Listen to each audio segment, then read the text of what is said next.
this only as it is, then I won't say goodbye.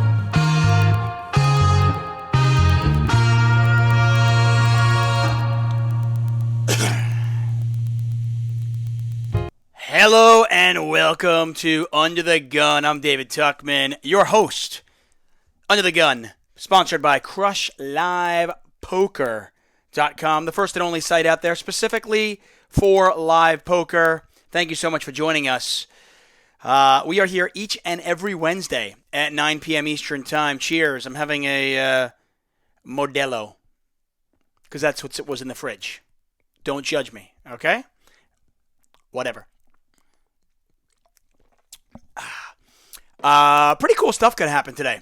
Okay, so I've got Steve Ruddick, who is he has the pulse of the poker world, online gaming, legality, all sorts of stuff like that. He has that in the palm of his hand.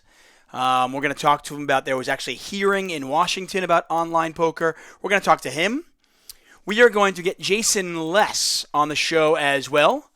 Jason Less is, on Twitter, Jason Less is, hey, it's cheat. It's at, hey, it's cheat.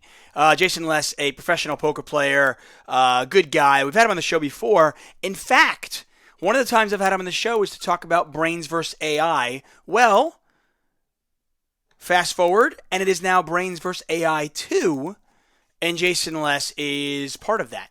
So that should be pretty cool. We're going to get him on. He's actually playing right now. So I believe he'll be done in about an hour, and we're going to get him on. And then, as you may see on the screen, I have a Poker Stars Play Money home game on the screen, and I am going to play Heads Up.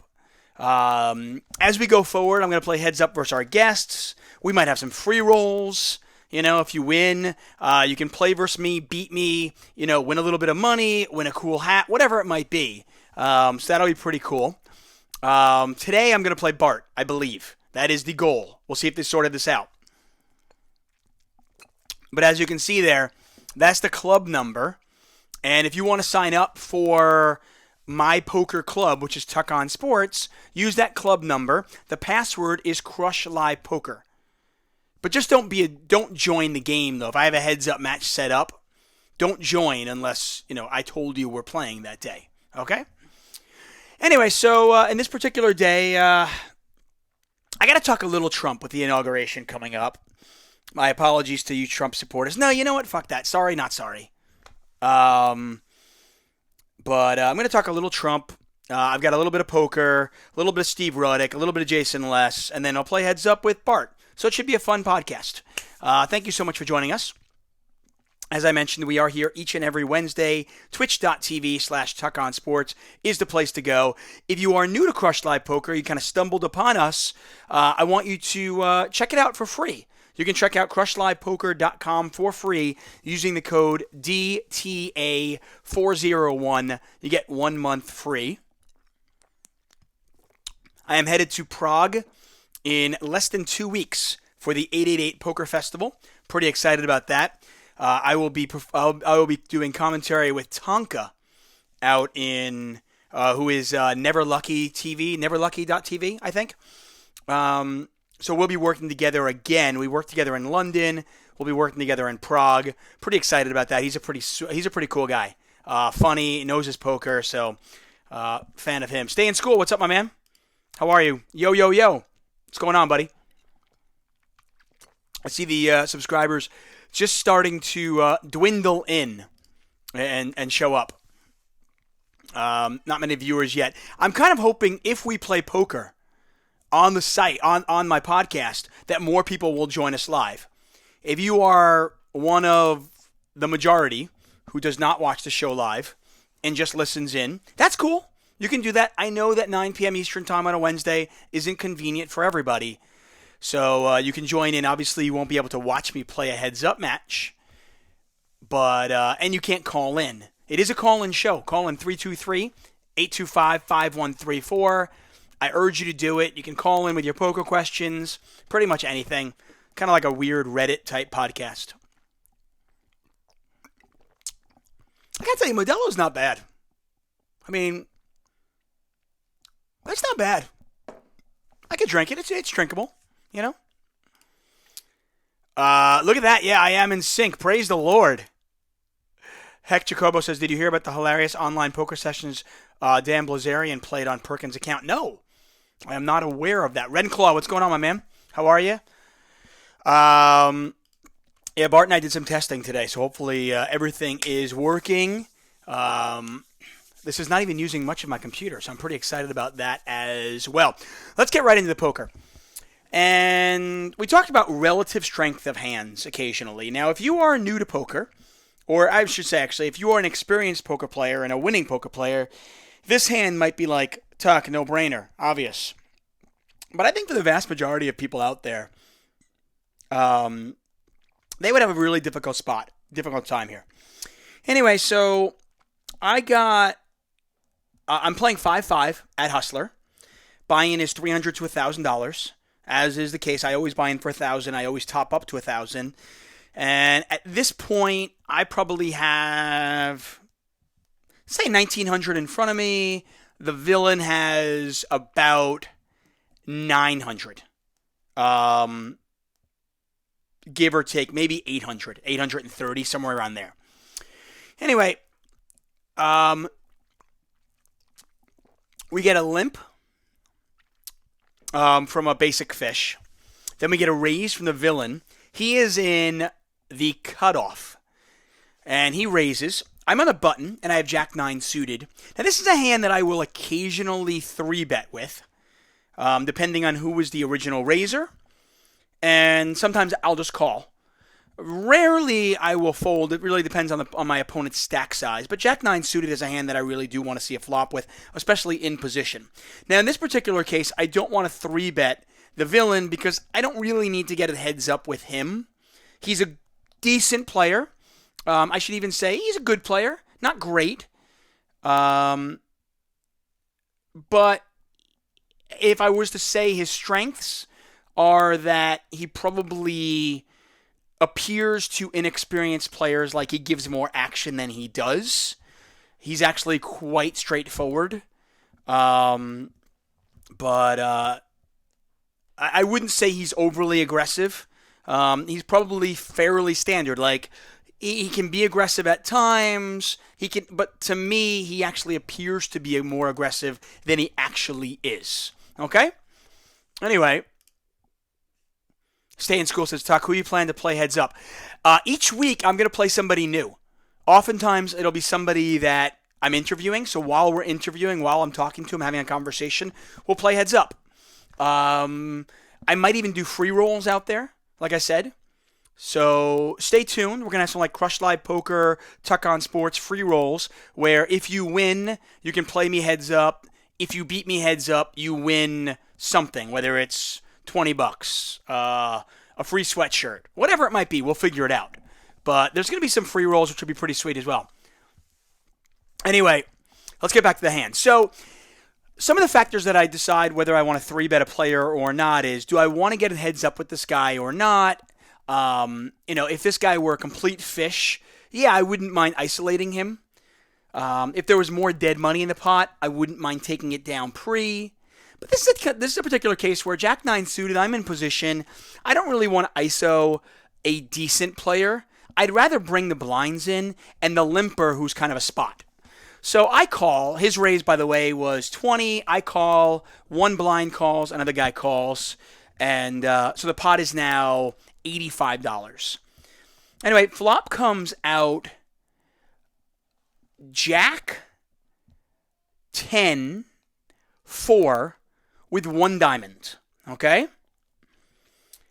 Blind checks, limper checks, villain c-bets. Now, if the villain does have a leak, and he's got a few leaks, but if one of his leaks are his c-bet matrix is kind of out of whack. His c-bet matrix is such that he is probably c-betting way, way, way too often. If he raises pre-flop with like ace-queen and the flop comes out 7, 8, 10, two diamonds and a spade, and he's got like ace king of clubs, he puts a c-bet out there, even against like 4 or 5 players. So the fact that he c-bet really means very little. Anyway, those of you who joined us live, thank you so much. Hopefully, by playing online and playing these kind of heads-up matches, it'll make it a little bit more attractive to join us live. For those of you who can't, that's cool too. Anyway, he bet 60 into 85, which is actually quite standard for him. His c-bets tend to be, he probably c-bets 95% of the time, and he will c-bet a little bit larger than other players might in terms of sizing. When I play this guy, he's the kind of guy that I will often check raise with like overs and a gut shot. I might even do it with over. I might even do it with like, let's say the board is queen 6-4, and like a hand like 7-8. I'm definitely gonna. I will check raise with hands like that a lot, simply because I'm going to take it down a ton, and when I don't take it down, I still have a lot of equity. Stay in school though. At some point, you and I will play heads up. We'll have fun with it. Anyway, let me know. Oh, God, by the way, video sync. Are we in video sync? Guys, let me know. We worked on that. We figured it out. Hopefully, it's all working good. Anyway, I call. Pretty standard. And the small blind folds. Big blind didn't call. And the limper calls. So, again, the board is Jack 10-4, 1 diamond, rainbow board. I have Jack 9. So, I've got backdoor flush, top pair. Pot is now 265, I want to say. Turns into the Jack. Limper checks. Villain now checks, which is pretty standard. That's his MO. He's kind of a one-bet firing guy, and if he misses, he'll check back a lot. Now, this is a pretty scary card, though. So even if he had aces or kings, I think there's a pretty good chance that he would check this anyway. And I feel like I can, I feel like he would check but call. You know what I mean? Anyway, check, comes to me, and I bet $205? Yeah, I bet $205. Okay? Now, part of the reason I did that was I think the fish that had limped in, if they had hands like Queen 9 or King Queen, and these are hands they would limp in with, they're not going anywhere. They're going to call. And, is there a chance they've got a bigger Jack than me? Yeah, of course there is. But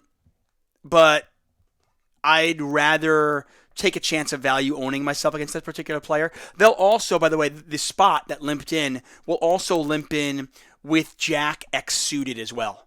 So they could have Jack 8, Jack 7, Jack 6. These are hands that are in their range, believe it or not. Look at us. We're synced as well. This is unbelievable. All's good. And you can see my video. It's great. Once again, thanks so much for joining us here. We are Under the Gun. I'm David Tuchman. We're here each and every Wednesday. Just got a text from Jason Less, who said he should be done in 1 hour, and that is when we will pick that up. So we'll talk to Jason and figure it out. Anyway, so I bet $205. And purposely, what am I trying to accomplish? I always talk about this in my videos. I always talk about it on the podcast. If you can figure out what your opponents are trying to accomplish, you are one step ahead of the game, and you'll best know how to exploit them. And I also point that out on the other side of the coin. Make sure you know what you're trying to accomplish. When I 3-bet with a hand like Jack 9 suited, what am I trying to accomplish? When I flat with a hand like Jack 9 suited, what am I trying to accomplish? So forth and so on. In this particular case, I'm trying to build a pot. I'm not convinced that the pre-flop raiser, the villain, is going to fold aces, kings, or queens. And I can get value from him. And if the spot who limped in has a draw, or even a 10. If they happen to have like ace 10, I don't think they're going to fold that either. I think I can actually get a lot of value. Anyway, I bet 205. The spot folds, much to my chagrin. And now the villain check raises me to $500. And he's only got about 250 behind. Maybe 280 behind. I mean, I'm trying to remember the exact stack size. But he might have had like 280, 300 behind, but he check raises me to 500. The turn, by the way, did bring backdoor hearts. So the flop was Jack 10-6, 1 diamond, 1 heart, and a black card. The turn was the Jack of Hearts, giving me trips. Now, this is a spot where I think a lot of players are like, trips, I'm not folding. But I think you've really got to think about relative strength of hand. Now, keep in mind, if I call the 500, I'm never calling the 500. I had trip jacks. Because if my opponent has me beat, reasons for never calling are twofold, I think. Number one, if I'm beat, my opponent's going to bet the river, and I can't fold now because I'm getting too good a price. And if my opponent does have a draw, he's obviously pot committing himself, and I want to make sure I get that I get that value as well. By just calling there and not shoving, you're giving your opponent the chance to essentially double up every single time he has you beat, and then save his last $280 when you just call and he happened to make the move with King, Queen of Hearts. Sacramento Kings fan, I'll get to their question in just a second. Anyway, so in this particular spot, I really think like I'm either going with it or I'm folding. So the real thing is, I bet 205. He makes it 500, and he's got like 280 behind. So I'm really calling. I'm really pushing in there 280 plus 295, which is $575. The question is, how often am I good? I mean, yeah, I have trips.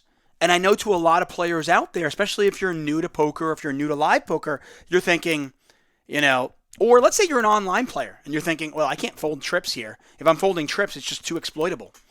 The problem is live poker is very different. And against a player who plays fairly ABC, especially when big money goes in the pot, I know a lot of players that'll mix it up with like $40 bets, $80 bets, even $110. But when $500 goes in there, $700 goes in there, or more, a lot of these players play pretty ABC.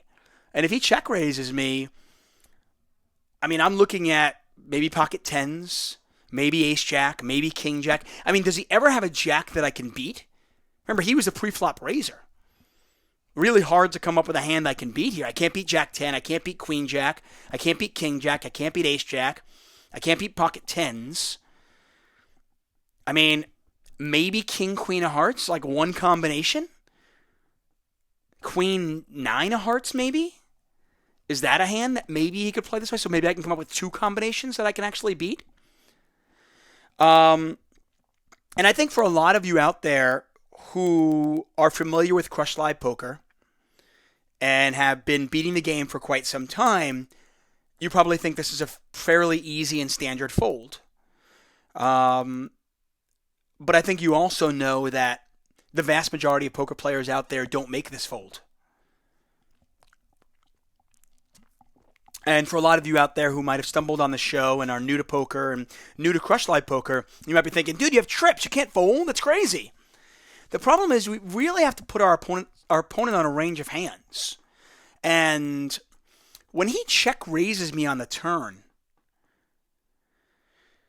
I mean, it's a pretty sexy play if he's trying to actually get me to fold, because it shows enormous strength, right? Because the funny thing is, if I had a big draw, would I bet the turn?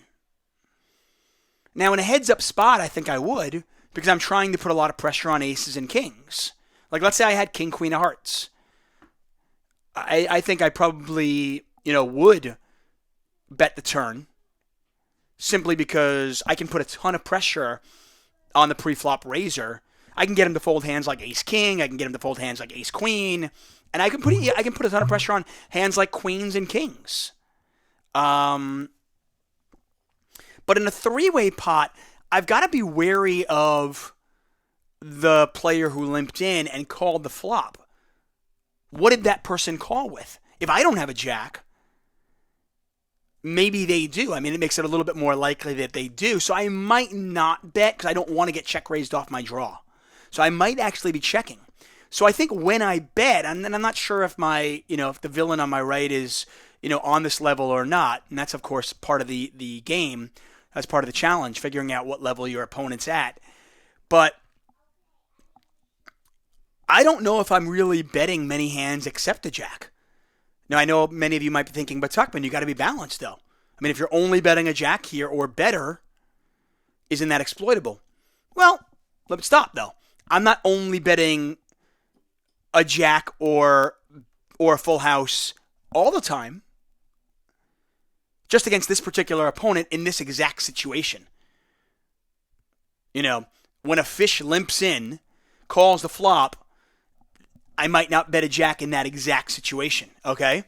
I also might bet some of my weaker draws that I don't mind getting check raised off of. I may actually even bet a 10, to believe it or not, turning it into kind of a weird bluff where, yeah, maybe I can get value from the spot if they do have a draw, and maybe I can put a ton of pressure on the pre-flop raiser if he has queens. Anyway, I thought this was a pretty standard fold. I folded, and he told me first, then showed me that he had ace-jack. And I was actually obviously beat there. But this is a situation where you just got to figure out relative strength there. And there are times where I'm calling guys down with king high. And there are times where bottom pair is good. And there are going to be situations where you've got two pair and it's the absolute nuts. And then there are going to be other situations where you have trips and they're just not good. I always point out, even the most inexperienced spot, fish, call them what you will, they see flushes and they see pairs on the board. If the flop is jack, jack 4, and you have a jack, they're not like completely blind to the fact that you might have trips if a lot of money goes in the pot. So if you're playing somebody who's not awful, and they start putting money in the pot when you have trips, you got to be wary of that a little bit. You got to just think. Now, had I had king jack, like we can follow up on the question, what jacks am I folding? I think jack 9's a fold. I think king jack is a call. I don't think I can fold king jack. I'm certainly not folding ace jack. Queen jack is really close.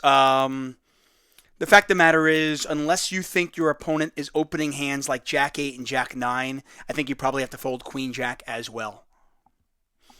Anyway, that was the hand of the week. We talked about relative strength. Be wary when you've got trips, Be wary when you have, when you've got a small flush and your opponent is not afraid to put a lot of money in the pot. You've just got to be really cognizant of the fact that even the most inexperienced player can see those kind of hands, Now, if my hand is more hidden and I'm getting a lot of action, well, then let's party. If I'm beat, I'm beat. Sacramento Kings fan says, thoughts on good regs, button straddling in deep games and running it twice. How to combat their play. Well, I mean, it's hard to... by the way, you can always call in, guys. Love the call-ins. Call in 323-825-5134. That's a few questions. First of all, I am not a huge fan of button straddles. Oh, Sacramento Kings fan, by the way. That's Derek from Stones Live.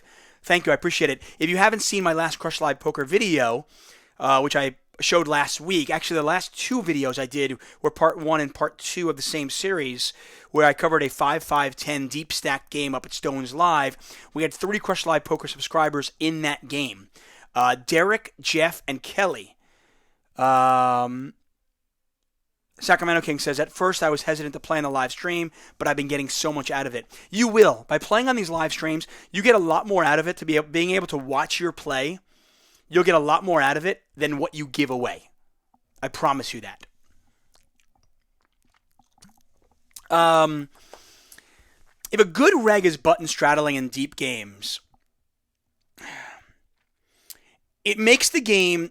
I'm not a huge fan of it for a few reasons. Number one, I think many players play really bad out of the blinds, and I think when you put a button straddle in there, a Mississippi straddle, a lot of times what that will do is that will get the blinds to fold, or you're forcing the blinds to play correctly, because they realize. I mean, if I'm playing a 5-10 game and there's a $20 straddle on the button.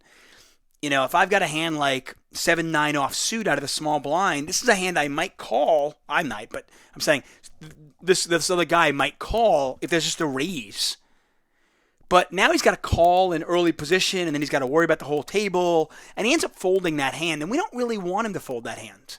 So I think you've got to be really aware of again, what are you trying to accomplish with this button straddle? Now, there are other situations where I can get my opponents to play scared, which can be really good in some situations, and you love that. But you also have to be aware of the fact that when some players are playing above their head, they end up tightening up, and the game becomes really shitty. Sometimes you'd rather play in a 5-5 game than a 10-20 game because simply the 5-5 game, you've got these guys splashing around. They don't mind playing, and then before they don't even realize it, and they just lost $2,000. Put that same person in a 10-25 game, and they play like a complete nit. So you just got to be really aware of who's at the table. Now, if you get a good reg straddling on the button, you've got to be really, you don't want to be playing out of position. You're really going to want to tighten up your range a lot, especially if especially if you limp and then they 3-bet, or if you raise and they end up calling, because you're always playing those hands out of position. And generally speaking, if a good reg is straddling on the button, they are going to defend that straddle a little bit more often. Let's say, you're in the hijack with a hand like King 10, you raise, he calls. If he's a really good player, it's just going to be tougher. So generally speaking, if a good reg is straddling on the button, I will tighten up my range significantly. Now keep in mind, that's only one hand. I don't mind. It's a cash game. I don't need to win that particular hand. Frankly, if a good reg is on the button, even in a non-straddled pot, I probably should be tightening up my range on that particular hand, that particular cycle around the board as well. Yeah, and Sacramento King says not only that, they are so deep they can call almost any raise. And that's part of the issue. So you're going to want to tighten up, especially small blind, big blind, under the gun, which is one of the reasons why I'm not a huge fan of the Mississippi straddle. Because in certain instances, it brings a lot of action, and that's great. Bomb pots, these things. I love that stuff. I love action. Action is great. But sometimes we are so desperate to get action, and I've seen good players make this mistake. They're so desperate to get action that they don't realize by raising the stakes, all they're doing is raising their variance and making bad players tighter.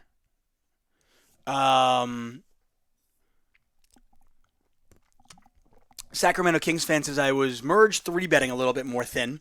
Yeah, I think, obviously it really depends on, what the good reg is doing. Who else is at the table? Is there a complete spot at the table who's kind of keeping him honest because he always calls? These are all other factors. In terms of running it twice, and that was kind of a separate question, I'm not a big believer in running it twice. Now, if you are playing within your bankroll, where it's not a big deal if you lose a buy-in, it's not a big deal if you lose what's in front of you, I am not a big fan of running it twice for a couple of reasons. The number one reason is intimidation is part of poker. Putting your opponent's stack at risk is part of the game. And if you can put that fear in them, if they know every single time they play with you, you might just put their entire stack at risk, they might be a little bit more cautious. They might be a little bit more predictable. I don't want anybody to think that they can call me a little bit lighter or make a move on me a little bit easier because they'll run it more than once. Now, we all know, and for those of us who don't know, running it twice doesn't change expected value. You've seen guys who go, "Oh, I only run it twice when I'm behind." And I run it. I don't run it twice if I'm ahead. I've seen guys like it's like they have a set over and over pair, and they're like, why would you run that twice? What's the difference? There's no difference whatsoever. Your expected value is still the same.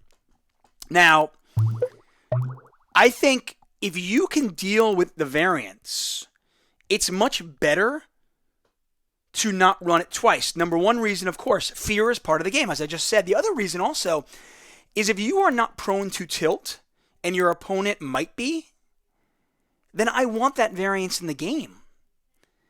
I don't want a $2,000 pot or a $3,000 pot and we get stacks in and then we chop it up and everybody feels good. No. I'd rather, you know what, let's go for it. I'm going to make you make a really tough, let's say I push with an overcard and a flush draw or a gut shot and a flush draw and you call and, I'm 42 or 44% to win. If I win, I want you to lose that hand and I want you to go on tilt, reach in your pocket and go for more money. Now, I can understand running it more than once if you are playing above your bankroll. Let's say, for instance, you're taking a shot. Okay? So in a situation like that, you might want to run it more than once. Another situation you might want to run it more than once is, and Stay in School actually just said this, if a big fish wants to run it twice, will you out of politeness customer service? Yes. If there is somebody who is a regular in my casino and I know them and they are a big fish and they want to run it more than once, yes, I will. Generally speaking, it's not really out of politeness. It's I want the guy in the game. And I'm not that worried about the guy like going on tilt or not because if he's a fish, he's going to lose his money eventually anyway. So those are the other situations. There were some situations when I used to play at the bike where I would run it with just a couple of guys. And some people were like, well, I thought you didn't run it. I'd be like, oh, I'm running it with him. It's whatever I want to do. Another reason you might not want to run it more than once is because you can get scammed. There are a few casinos out there that don't honor it. They'll put the cards out there for you, but I'll give you an example. Let's say I run it with Scammer in seat number 1, and we run it. He goes, "Let's run it twice." I go, "Okay." And the first time he wins, and he goes, "Cool, send it." And I go, "I thought we were running it twice." And he goes, "What are you talking about? I didn't say that." The casino, a lot of casinos will not honor that.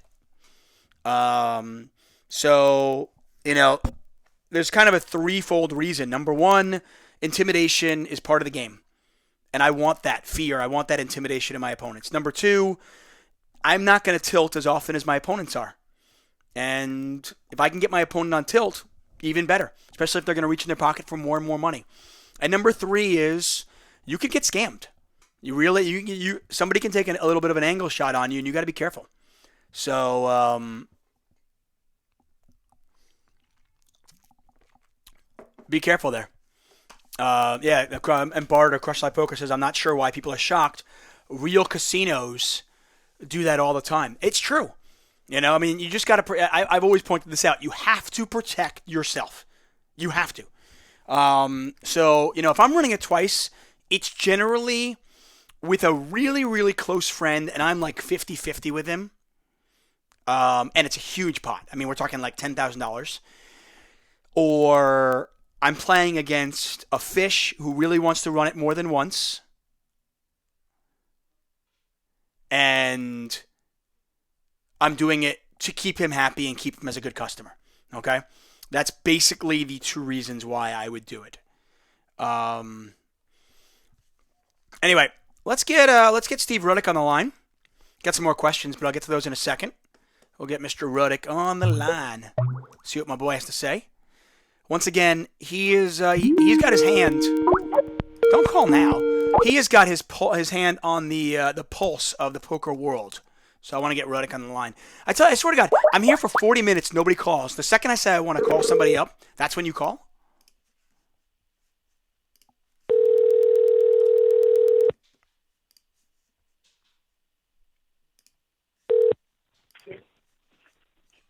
Hello? Hello, is this Steve Ruddick? Yes, it is. Hello, sir. How are you? This is David Tuchman. Good. You are under the gun. How's it going? It is. It's going well. I was just talking all sorts of. We were talking about running it twice. I did a little poker, a little hand review, all sorts of good stuff. By the way, Steve Ruddick, poker and gaming columnist. You can read him on onlinepokerreport.com, uspoker.com, all sorts of stuffs. Apparently he makes really nitty folds with kings. I was actually there for that. Hashtag story checks out. You can follow him on Twitter at Steve Ruddick. That is Steve Ruddock.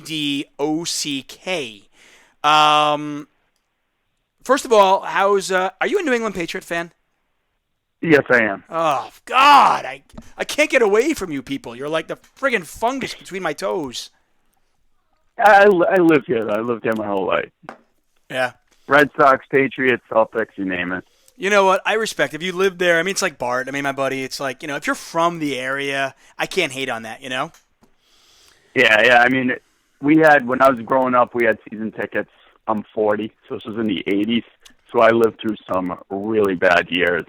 Went to the games. It was pretty bad. So yeah, I'm enjoying it. Enjoying it now, though. Enjoy it. I'm waiting for Brady to retire and Belichick to go off into the sunset and the team to suck again. Green Street, what's up, my man? Top two pair muff.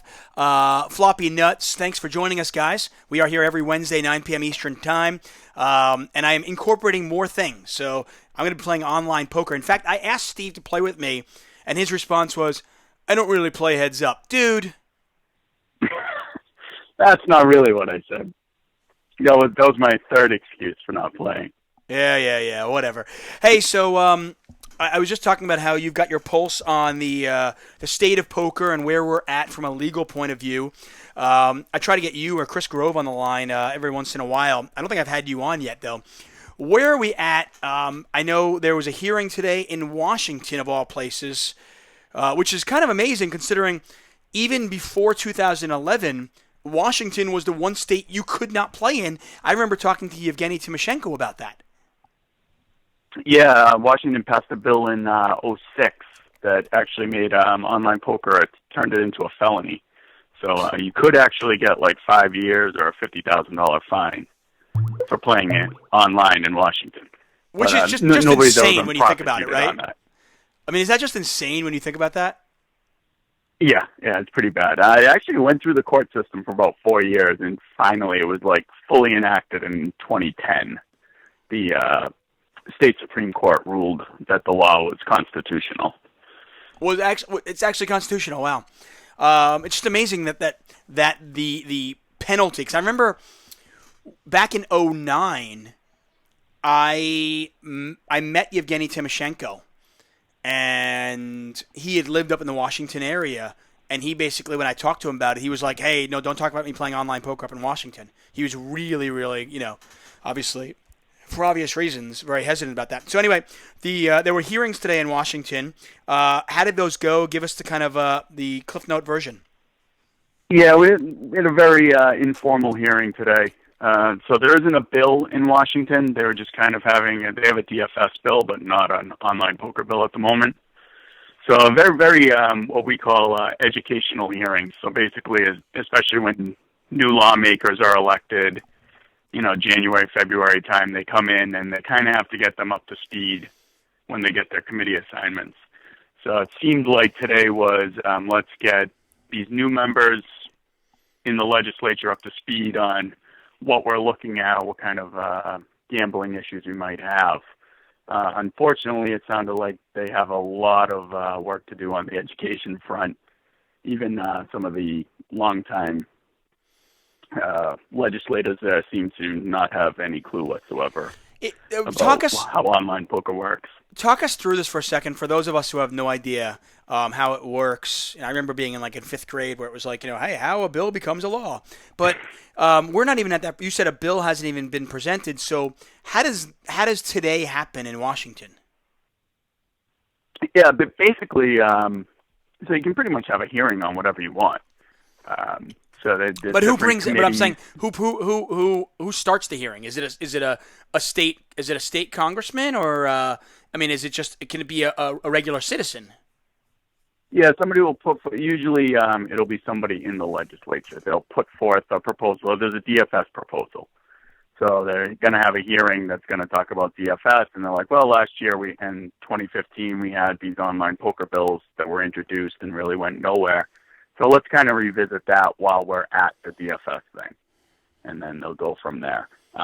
With the hearing, I would expect that somebody is going to introduce a bill. So typically the person who says, hey, let's talk about online poker is also the person who's going to submit a bill at some point. Well, okay. So give us. You said that a lot of education was still necessary. The good, the bad, the likelihood that Washington, that online poker becomes legal in Washington sometime in the next 2 or 3 years. The good is they had a hearing. Okay. The bad is it was very very rudimentary. There was nothing. No specifics of like what they're trying to do. It was just kind of, this is the legislative landscape in other states. This is how it would work, type of thing. 2 to 3 years. I'd say you're a bit of an underdog in Washington State in 2 to 3 years, unless something happens in the nearby areas or across the country, some type of attitude adjustment. All right. What about DFS there? DFS is a different story. That has a lot more momentum right now. 8 states passed DFS bills last year. Probably, I'm going to guess another 10 to 15 will this year. It's not really my forte of coverage, but seems like there's definitely a lot more momentum on the DFS side. Washington State's a little weird because of the DFS is basically illegal in Washington State too, just like online poker. That the bill that was passed in 2006 kind of encompasses all of that type of stuff. So like DraftKings and FanDuel have never operated in Washington State. Okay, that's so good. I didn't know that. Trying to open that up right now. Chances it happens, who knows?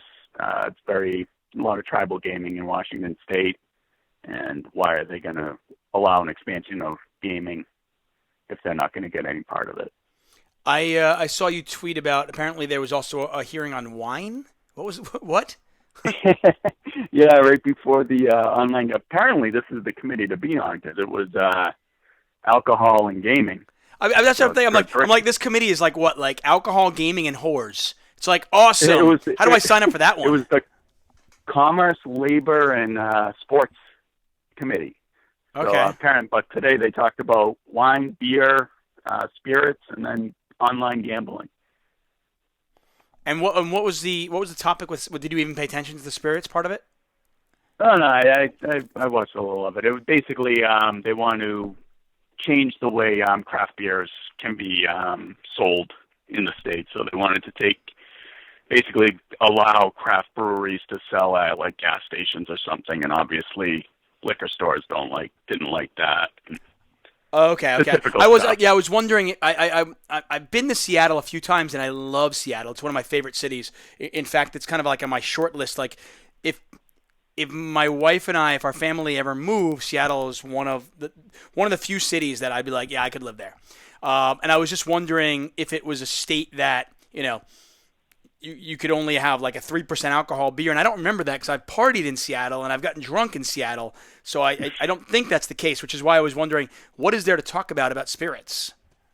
Yeah, it's always any type of alcohol thing. It's always about territory. It's people protecting their own sales and territory, whether it's the Costco's of the world or liquor stores or bars. Yeah, I remember. I mean, growing up in New York, it's kind of interesting. I don't know if it's different right now, but I don't think it is. Supermarkets don't have liquor. You have to go to specifically a liquor store. They have wine stores. A lot of them in New York. At least they did when I was growing up, and even recently, I think the law might have changed in the last couple of years. But that like like a mere fact of like, if you walk into a Ralph's in L.A., I can get pretty much any liquor I want. That's not the case in New York. So I guess that's what it was about. We have a kind of a similar situation in Massachusetts where it varies by town.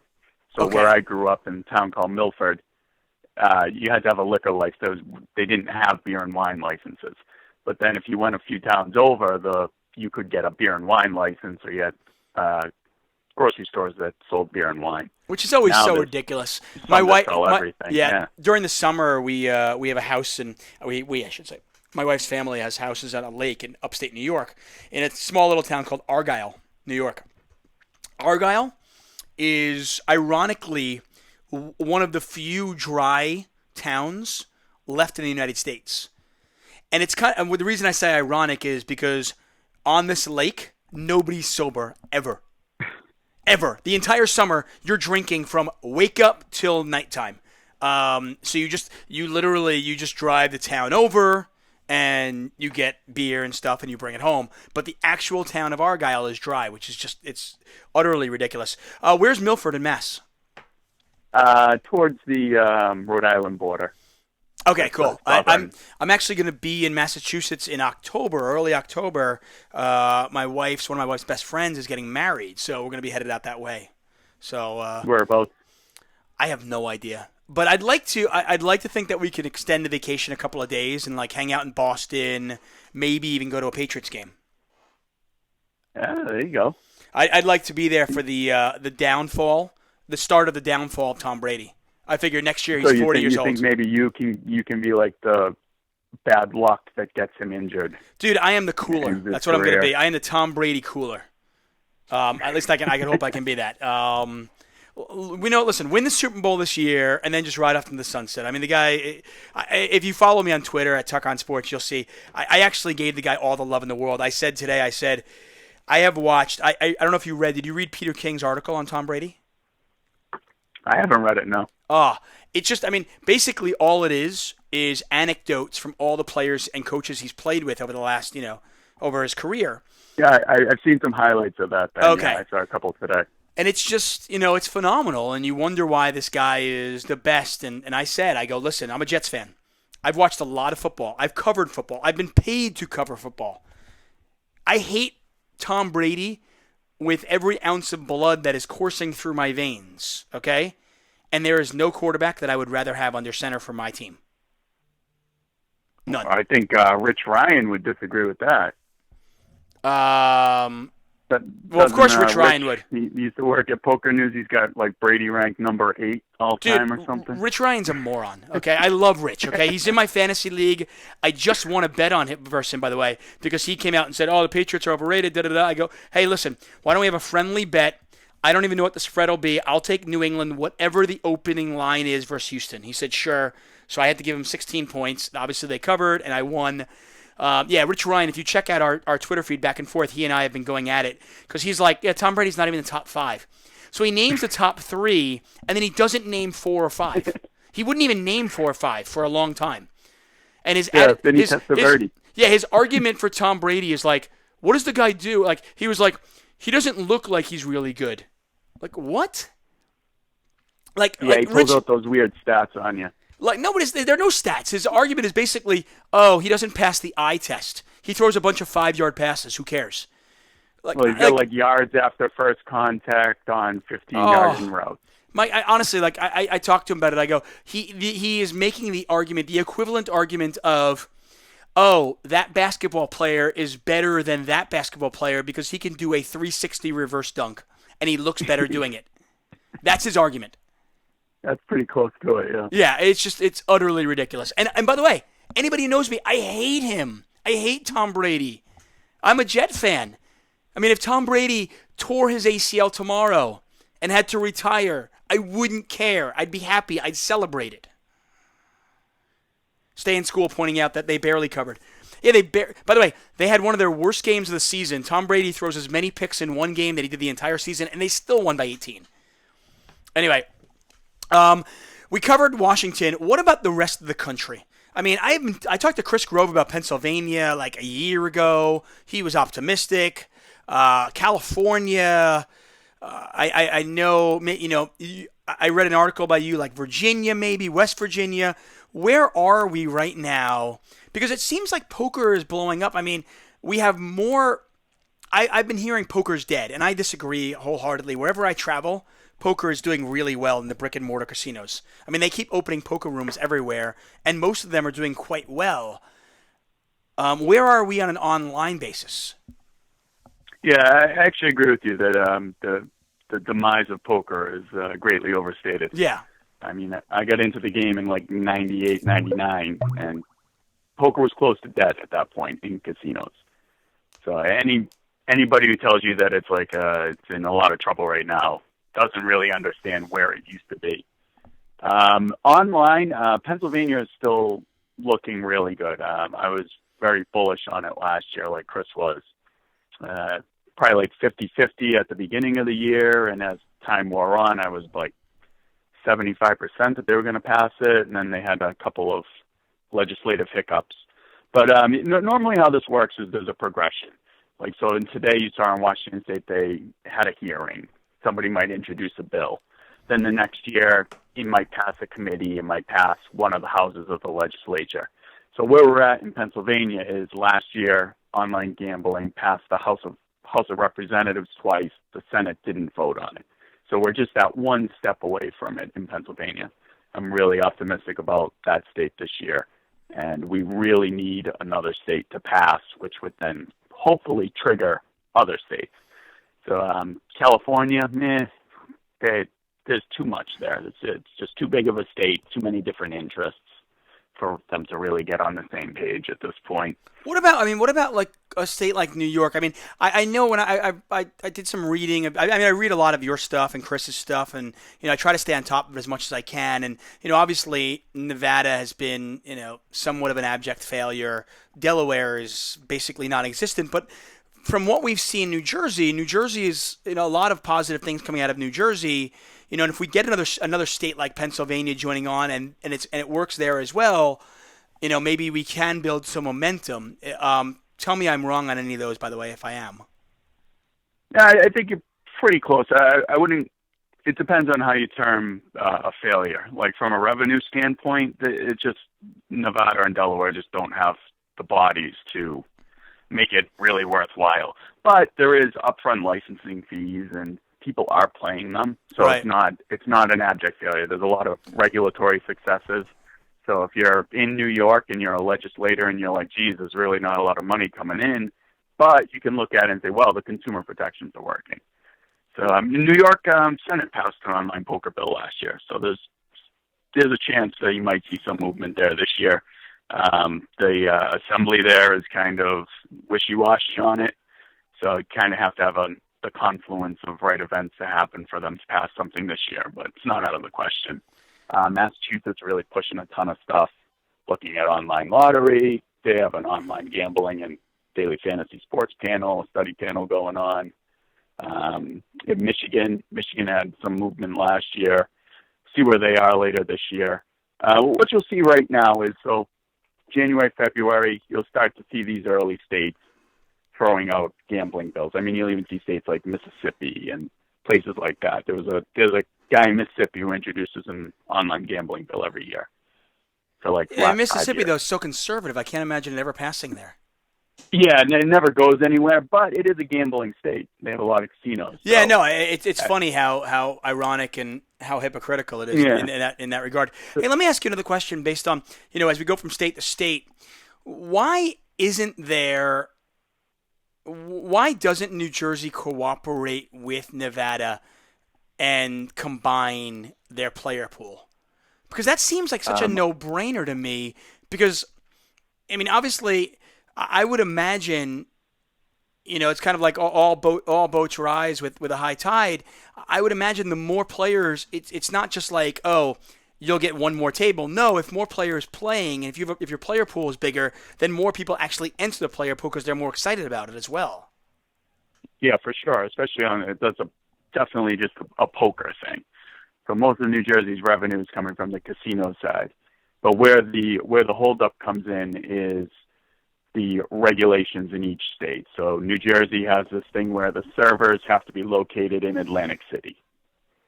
So for that to happen, then you have to have the Nevada companies.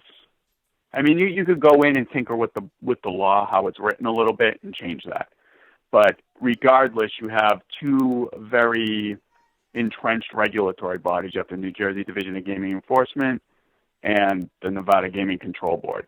They both want to be the person who oversees it. So how do you break it up so that each set of regulations is still enforced? Which ones don't you enforce? What if a state passes and they have a rule where you only have to be 18 years old and another state is 21?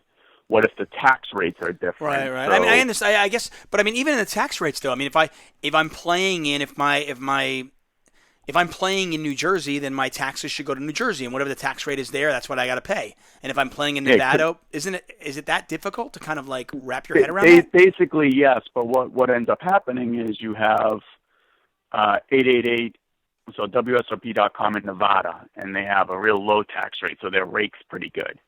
And then you have WSOP.com in New Jersey, and the tax rate's a little higher, so maybe their rate's a little higher. Right. Maybe the promotions they run are different.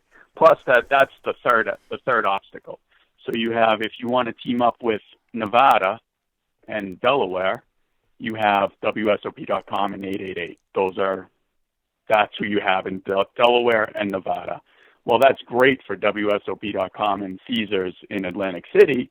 It's not so good for Borgata, who has Party Poker, or for resorts with Poker Stars.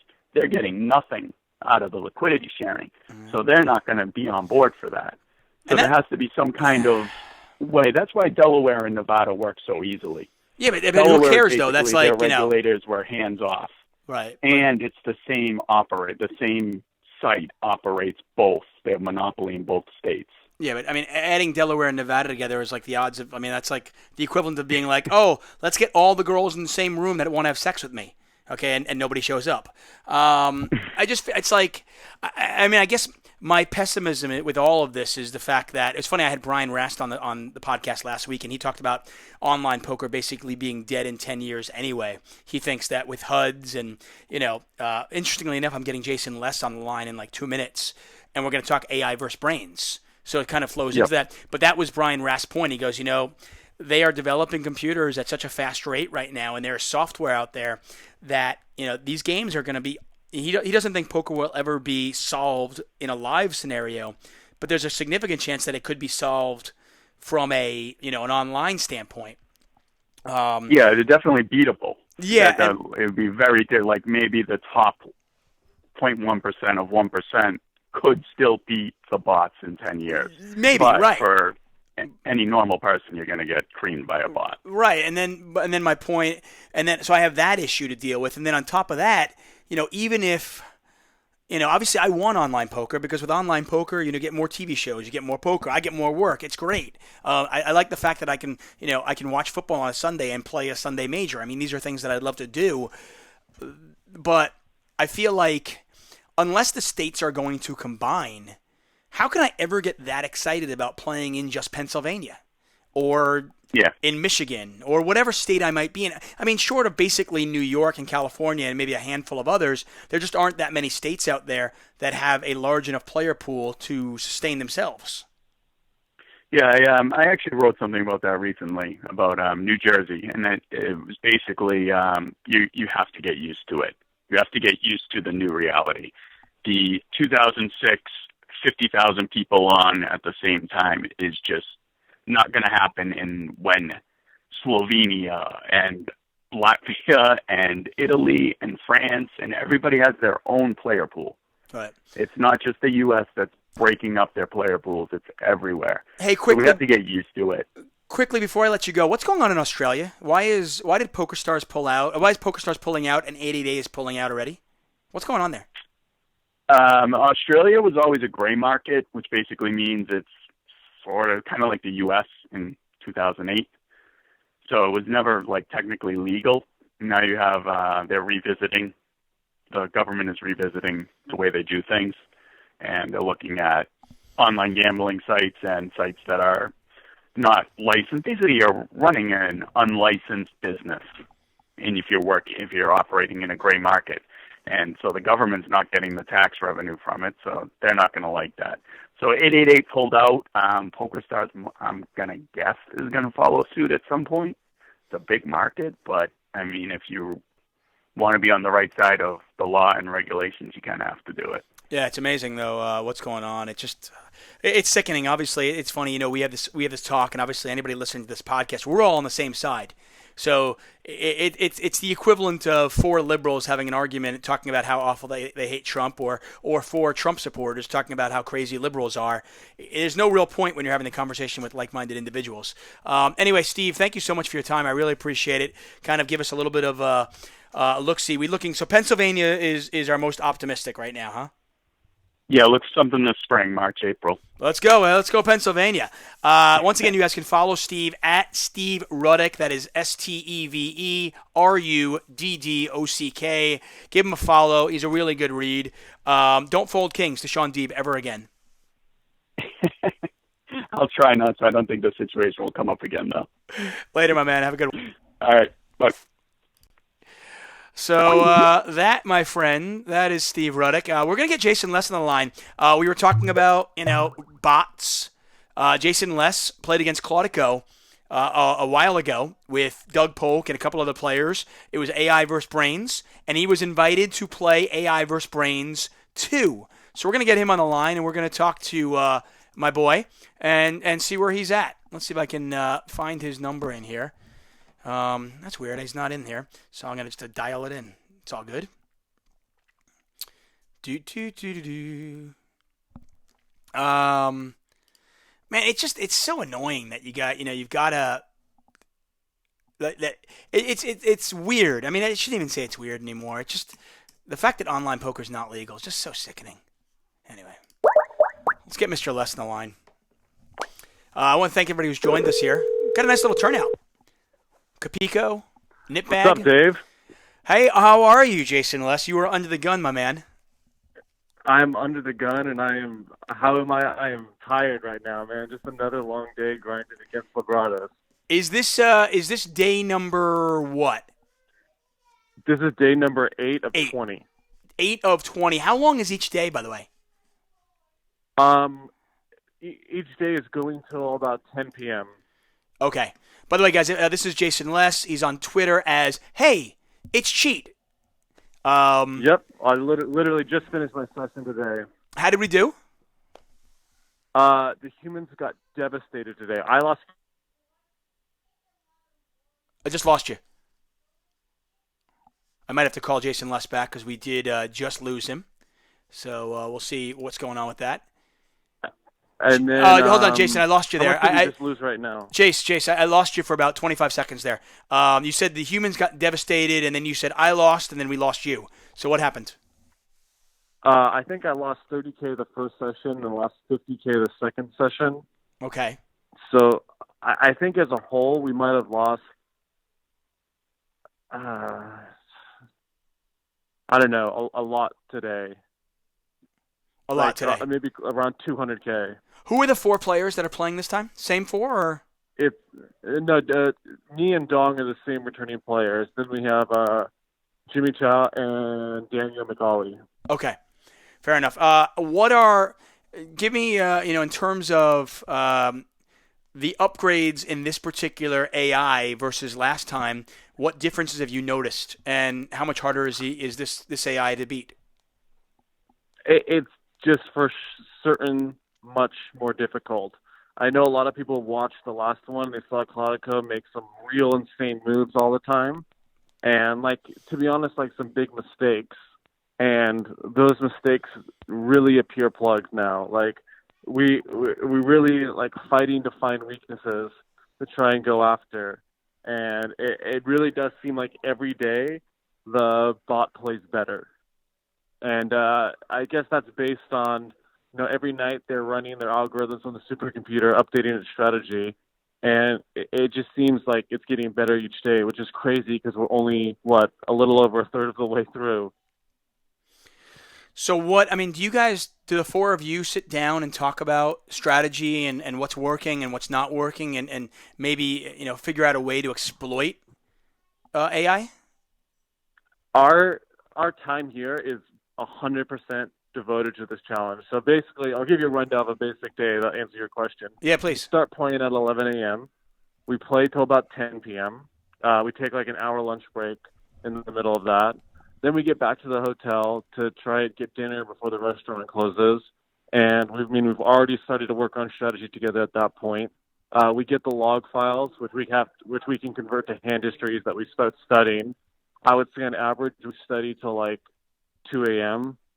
and then we go to sleep, and then like wake up the next morning. Sometimes discuss some more stuff over breakfast, and then we're just right back at it here again. So, I mean, I don't know if you can talk about it or not. I mean, is there anything that you've seen that you might going forward you might be able to exploit? I of course I can't say anything specific because like we reveal like what we think. The team is potentially going to get wind of what we're thinking and like update that weakness. So right. I would say that there are things we're finding and trying to attack for sure, but it's like getting more difficult as days go on. Wow. Okay. By the way, is this Libratus, right? Is the name? Right. So this version is named Libratus, which is, I believe, Latin for the term balance or equilibrium, something like that. Is it Carnegie Mellon again? Yeah. Same school, same team with Dr. Santome and Noam Brown. They don't have Sam Gransfield graduated, so he's not on the team anymore, but it's the same other two guys. Wow. Okay. Cool. How did you get involved again? I mean, were you pretty excited to do this? I know you're exhausted. I really appreciate like the 5 minutes, man. Are you in Pittsburgh, by the way? Yeah. So we're at the Rivers Casino, which I'm sure you're familiar with, right? Yeah, I love Rivers. Great casino. Yeah, Rivers Casino is awesome. They take amazing care of us. They have a really cool poker room here. I really enjoy our time at Rivers Casino. I'd recommend that to anyone. But so Dr. Sandholm wanted to just pick the same 4 players as last time. Unfortunately, Doug and Bjorn didn't really have time in their schedules to make this kind of commitment. And I was excited to come do this again, even though I know how long and tedious and tiring it is. And quite frankly, it's more tiring than I even anticipated. But we're still plugging away every day, and we're trying our hardest. How much are the humans down now? Total. Excuse me? How much are the humans down total? Okay, they just updated the scoreboard. We're down 407,000. Okay. Is that? I mean, obviously it's not insurmountable, but no, it's not. This is 407,000 at 1,500 deep. So okay. I mean, there is quite a lot of variance, but this is a pretty bad beating. I'd say we've taken today and yesterday. We had just gotten it back to almost even. We were almost even, and then it just went right back down. Oh, they just updated. Actually, we're down 436,000. 436,000. Are they doing the same thing as last time where the computer AI gets your hands versus 2 opponents, and then they reverse it? The mirrored hole cards, yes. That exact thing is happening again, and the only other difference is we are now playing 2 tables, and to try and get as many hands in, to get the 30,000 hand goal in faster. Okay, wow, there you have it, man. Dude, go get some sleep, go study, do what you have to do, man. I appreciate the update. All right, yeah, no problem, man. Thanks for having me on. Hey, by the way, we can report good news in the future. By the way, so Brian Rast mentioned this last week. I had him on the podcast last week, and he was talking about online poker possibly being dead in 10 years simply because the bots will be too smart. Well, I mean, that could be. The main thing you need to overcome, though, is like this bot is insanely expensive to run. Now, of course, that was the case about Deep Blue, who defeated Kasparov at chess at one point, and now that computing power is significantly cheaper. But, I mean, this bot would play heads up very well online. Now, most people don't play heads up. 6 max and 9 max, that's a more common game. Right. And AI technology really hasn't even started working at that. That's a very big game tree to solve, and there's lots of they've talked about it before. I don't know how to exactly describe it, but there's like this collusion just happens seems to happen without people even knowing it when they try to do AI or something like that. So the AI world isn't really deep into six max yet. So, I mean, I think people don't have to worry about six max, full ring, tournaments, PLO. The AI is quite a bit away in those areas. But, I mean, it's getting pretty tough at Heads Up. Jason Les, guys. Once again, you can follow him at Hey It's Cheat, and in fact, you can watch him play on Twitch. Good luck, man. Go get some sleep, and good luck tomorrow. All right. Thank you very much. Take care. Later, buddy. That's Jason Les, guys, and we're gonna see if we can get Bart on the line here. I shouldn't say on the line. In terms of see if we can get him in this home game. Okay. So once again, what I'm going to try to start doing in the show to make it a little bit more attractive to people that might want to watch is I'm going to play a heads-up match for somebody. It might be the person that I'm actually talking to.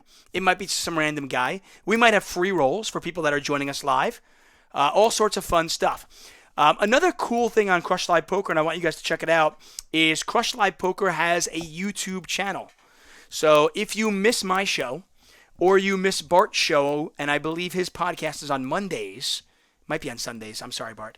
But his call-in show where they do hand analysis, if you miss our shows and you want to see the video, you can watch them on the YouTube channel. Bart might even be uploading other stuff there as well. So head over to YouTube, head over to Crush Live Poker, click the subscribe button. It really does. We really would appreciate that. And check out what we're going to be putting up there. There'll be a lot of free content up on the Crush Live Poker YouTube channel. So check that out, guys. Once again, I want to thank, Knitbag, Capico, Cloaks and Daggers, Heck Jacobo, all in here. Once again, last year, by the way, AI lost to Brains. Claudico, they were developed by Carnegie Mellon, lost to a team that included Jason Les, Doug Polk, and two others.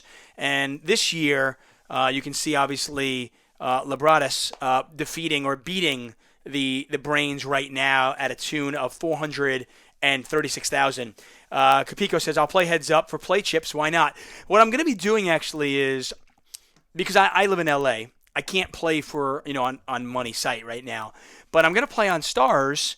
And what we can do is, wink, wink, we can play for some jelly beans or whatever we might play. I'll have some free rolls, too, where I might give away $20 or $10 or whatever. See if I can get Scott Ball on here. And, we can play for $100 and play a little freeze out. So should be a lot of fun. See if I can get Bart on this. I'm waiting for him.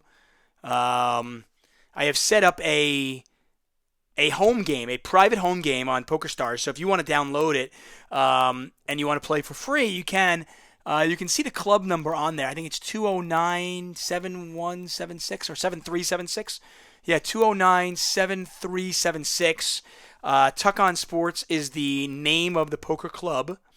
And the password to get in is Crush Live Poker. So that'll get you in there. Just waiting for Bart to jump in here.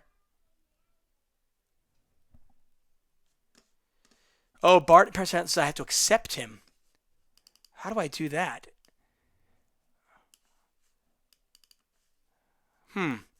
This might not work. I apologize, guys. Barty, where are you, my man? This is one of the reasons why I wanted Bart to do it first, so I could try to figure out how to do it. Why do I have to accept him? I don't understand that. This doesn't make any sense. Let's see what we can do, because I don't see Bart. No, I don't see you, Bart. I do apologize. Bart, are you in the Under the Gun heads-up match? I got a call in the meantime. Hello? Who is this? Hey, how's it going? Who is this? My name's Chris. Hey, Chris. What's going on, my man? You're Under the Gun. I was curious if you wanted to go over a hand real quick. I know you're trying to get Bart on.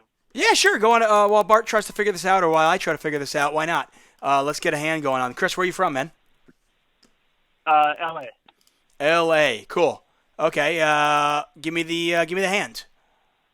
Okay, cool. So, I'm under the gun. Ace King offsuit. Ace of clubs. King not of spades. I know that. You are under the gun. Hold on one second. I'm trying to see if I can join him here. Hang on 1 second, dude. Don't go anywhere yet. Okay. Hopefully my phone doesn't die. Why would your phone die? I still don't see. Bart, do you see me? Man, I swear to God, it's like technology is hard for people like me. I don't see him in the chat. Yeah, I don't see it. I have no idea how to do this. Anyway, let's just do your hand and we'll figure it out. Okay, cool. This is 5-5 at Commerce. 5-5 Commerce. opened under Okay, the gun. so what's the buy-in there is $400, $500? 500 max, 3 to 500.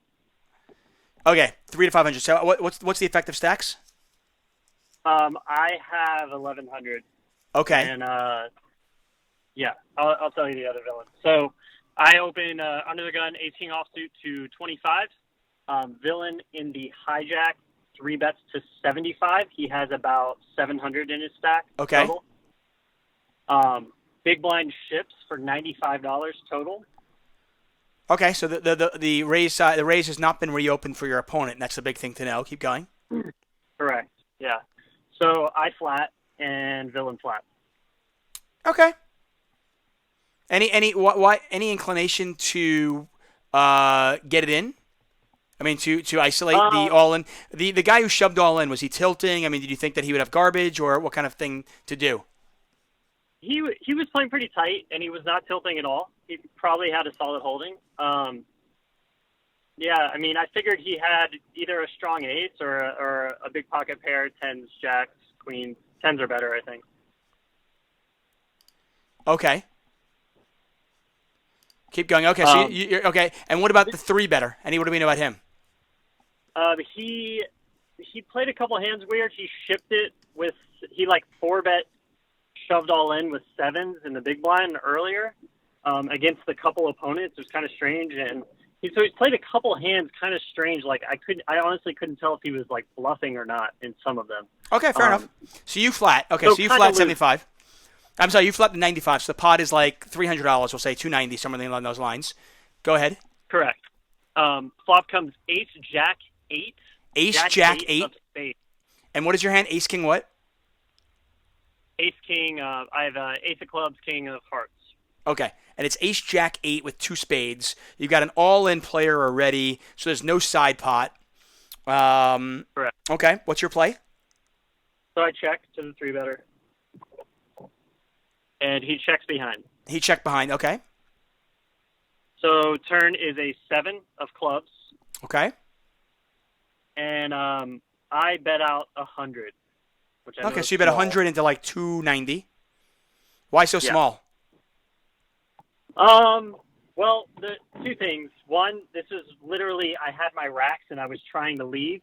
I was waiting for the big blind, so I was not trying to go crazy. And I don't know, I figured that he would call with any small pocket pair, anything like that, anything under an ace. Okay, I'll caution you, by the way. Any ace. You know, your second reason, I'll caution you in the sense that, you know, if your second reasoning is, you know, well, I don't think he's going to call with pairs and I'm trying to get a little bit of value out of him. You know, your first reason, you got to be really cautious about that, because I've seen guys like that. If you know you're going to leave and you also know that you are not of the mindset where you can make correct decisions when you know you're going to leave already, then just leave. Yeah. Don't wait. Don't wait for the big blind. Like, I mean, you should really just play every hand as it is, because it's just one long session. We always talk about that. But, you know, if you know you can't do it, then just get up and leave. Anyway, continue on. I think I figured out, by the way, I was able to get Bart in there, so I think we can do it. But right now I'm trying to pay attention to Chris's story here. Okay, so you bet $100. What does the guy do? He calls. He calls. Okay. So now we've got an ace, jack, 8, 7 board. 2 clubs, I assume, right? Yes. 2 clubs. Spades. 2 spades. 2 spades. Okay, sorry. 2 spades. Okay. So pot is now like almost 500. Oh, Bart's in there, by the way. No, Bart, don't play me yet. Okay, go ahead, Bart. We'll play. I'm actually playing Bart while I talk to you. So I'm probably going to really suck. Well, this is part of it, right? Yeah, of course. Okay. All right. So river is a 5 of hearts. So brick's a spade draw. Basically, it is a brick. Okay, fair enough. Go ahead. So I bet out 135. You bet out 135. Okay.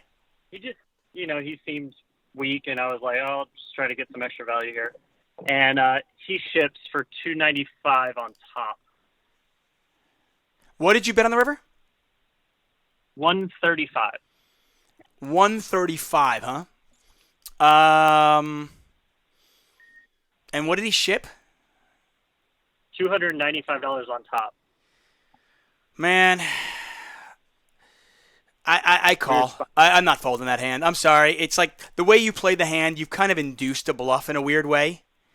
And it's just really hard for me to like. And it's one of the reasons why you've got to really be a little bit cautious when you bet so super small. Because, yeah, you might be getting value, but you also might induce a bluff.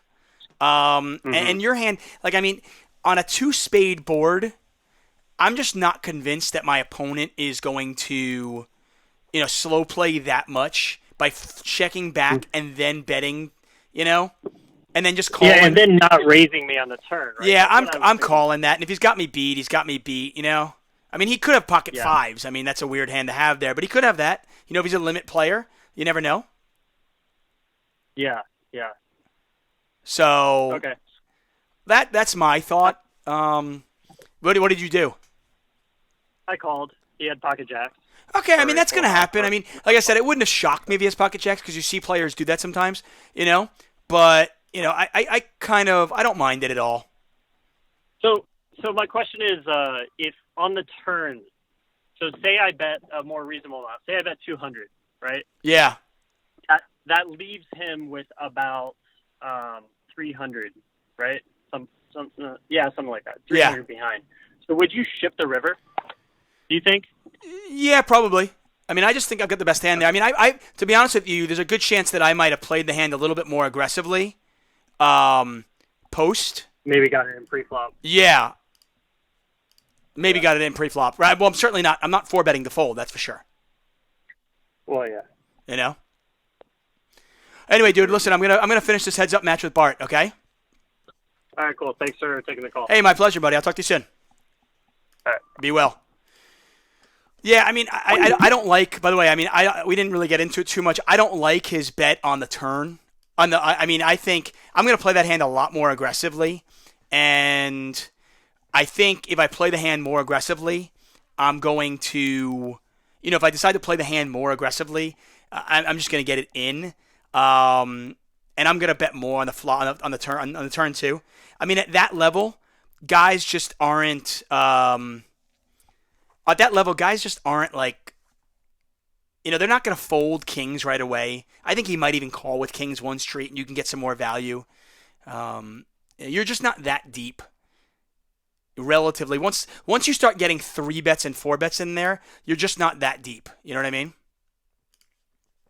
Anyway, I'm playing Bart Hanson heads up. Let me know what you guys think. I didn't even pay attention to the first 3 hands because I was trying to pay attention to thing. Hopefully Bart's not listening here. So I've got a set of 5s here. Let's see if Bart calls again. I'm going to bomb away. Or should I? Do I bomb this or do I check raise the river? No, I'm going to pot it. See if I can get full value out of him.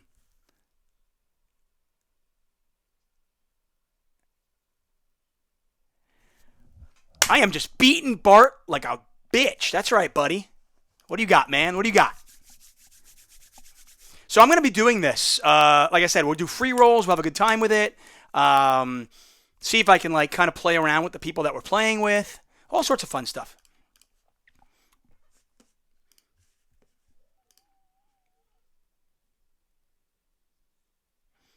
We bought in for $20,000. I think I'm going to double barrel this.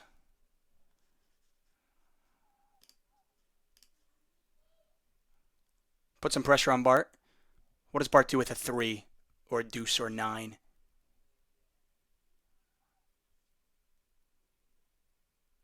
Capico says he had a 1K stack in 5-5. 200 big blinds is pretty deep. Yeah, but his opponent only had $700, so his effectively wasn't as deep.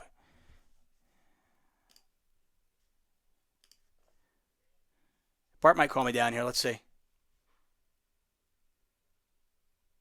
Heads up is fun. Kind of like it. I mean, when I have ace king there, if I decide to call a 4-bet, He folded. If I decide to call a 4-bet, there's just no way that if I decide for a call for it and I flop an ace, I'm going with it. You know what I mean?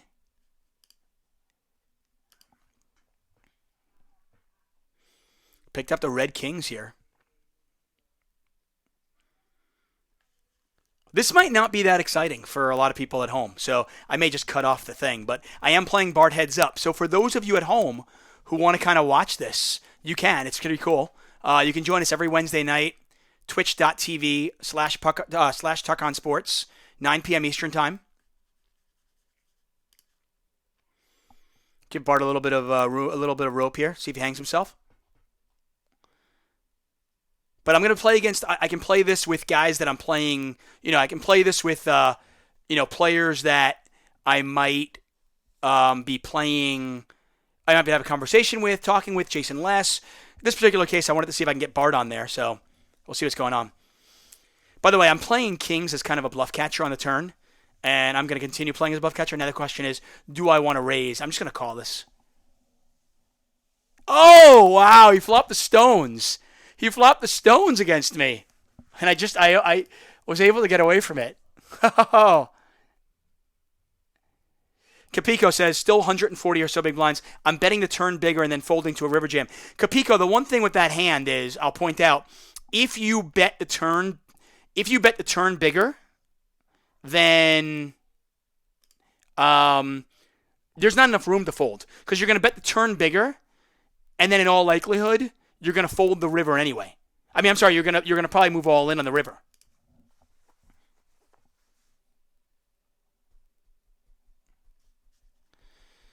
I'm going to call him. I bet 8. How does he not bet a pair of 8s there? You know what I mean? If you bet standard, the pot was 285 on the turn, right? If you bet 150 or 175 on the turn, he calls. Then the river, you're probably betting like 300. You're not folding to like $100 all in, are you? I got a double gutter here with backdoor spades. Catch an 8, catch a queen, or backdoor spade or spades. Stay in School says try and get all the CLP guys to do a sit and go at some point. Yeah, I'm all for that. I'm in position. I'm going to call. Ooh, big turn card here. Big turn card. Does Bart double barrel or no? I might raise this.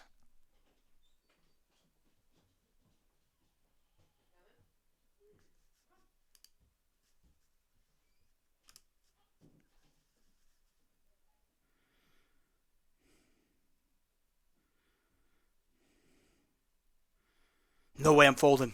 No way I'm folding, man. I'm going with this, baby. I got to call. Okay, let's gamble. Queens. I need a king also. I missed. How do I miss? How do I miss that? Oh, my gosh. How do I miss that? Man. Well, I've only got about 13 bigs here. Ooh, I flopped open-ended. Bart and I are trying to play a little speed poker here. I'm not going to give it away, but I don't want to play this for 30 minutes. I'm not going to lie. But anyway, I thought this would be pretty cool if we do this while I'm having the conversation, right? How does it look, guys? Does it look cool?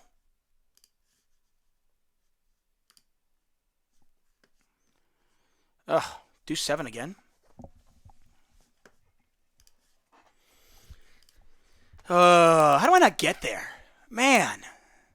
I'd have the deck on that one, huh? I'll check back to 6. Check back third pair. I'm going to bet it now. I think I have the best hand.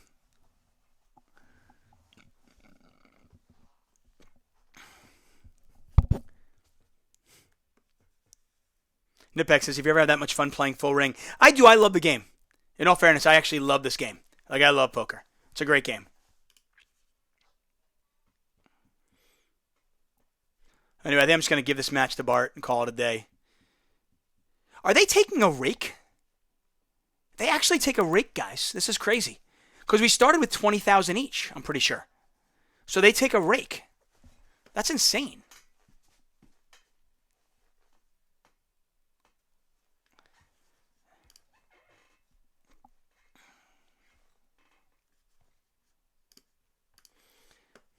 I'm going to sit out the next hand. This will be the last hand.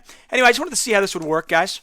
And it did. So that is going to do it for us, okay? I hope you guys enjoyed the show. We had some poker in there. We got some heads-up poker with Bart. Like I said, this is going to be a feature of our show going forward. So if you want to join us live and kind of watch this and have a good time and be part of free rolls and other good stuff, make sure you join us Wednesday nights, 9 p.m., twitch.tv/Tuch on Sports. Irian asking if you can call in and discuss a hand. I am done for the night, man. Save it for next week, I promise. If you want, you can actually contact me at Tuch on Sports. You can email me, davidT@CrushLivePoker.com. Or you can send me a direct message over at the forums over at CrushLivePoker.com. If you haven't checked out Crush Live Poker, you can get 1 month free using the code DTA401. And do me a favor, head over to YouTube and subscribe to Crush Live Poker. We're going to be putting this video up. Bart's videos are going to go up there. So if you can't catch us live, you can catch it there.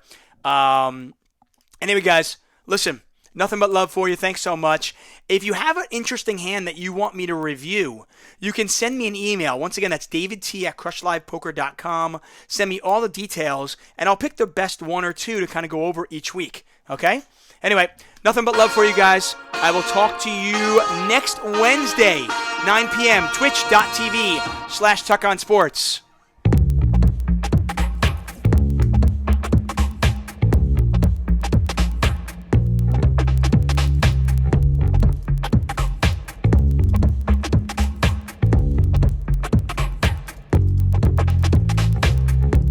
They say we're in danger. By the way, guys, this match I played with Bart was just for play money, obviously.